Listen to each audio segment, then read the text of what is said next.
Kaka. Niambie mdogo wangu. Baba na mama wamesema tupendane. Sasa mbona wewe unipendi? Mbona mimi nakupenda vizuri tu mdogo wangu, nakupenda sana.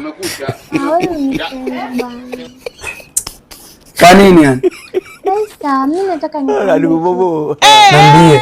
Waje family. Nataka unisaidie, nataka na upwilu. Una upwilu?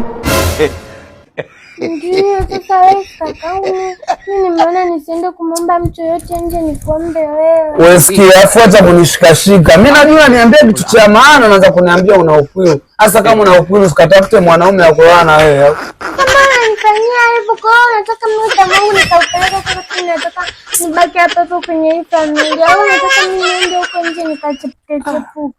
Wewe na hisi wewe umepata laana. Sikiliza saa. Wewe kama una upwilu kafanyia nje. Afu wewe ni mwanafunzi, mambo mbona yakurupukia? Hata kama lakini ni kakaangu bado mimi nataka. Wewe msikia, kuwa serious. Wewe kuwa serious, mimi nitakupiga mwanangu, mimi nitakuumiza, wewe mimi nimevurugwa. Mimi chizi mwanangu, wewe mimi nitakupiga mdogo wangu. Umesikia wewe? Ni kakaangu lakini Kisauti nitakupiga vichwa sawa? Mimi nitakuvuruga nikuharibu. Mimi haijalishi wewe ni mdogo wangu. Wewe ni mdogo wangu, inatakiwa wewe kwenye msimamo. Wewe ni mdogo wangu, siwezi kufanya mapenzi na wewe. Wewe una upwilu sikawape watu wengine huko. Unaniambia mimi kama kaka yako, si ndio? Lakini mama na baba si wamesema tupendane. Sasa kupendana huko sio kwa huko, yani kupendana kwamba tufanye mapenzi. Mimi ni kaka yako. Wewe subiri wakati wako ukifika kufanya mapenzi utafanya.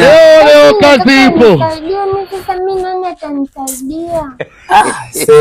Sikiliza, ondoka mwanangu. Ondoka kama mimi sijakuvuruga wewe vipi wewe? Yaani mimi kaka yako kufanya mapenzi na mimi. Wewe hebu niache. Wewe takupiga. Takupiga vichwa Kisauti. Takuvuruga sawa? Wewe wanakubakua nini wewe?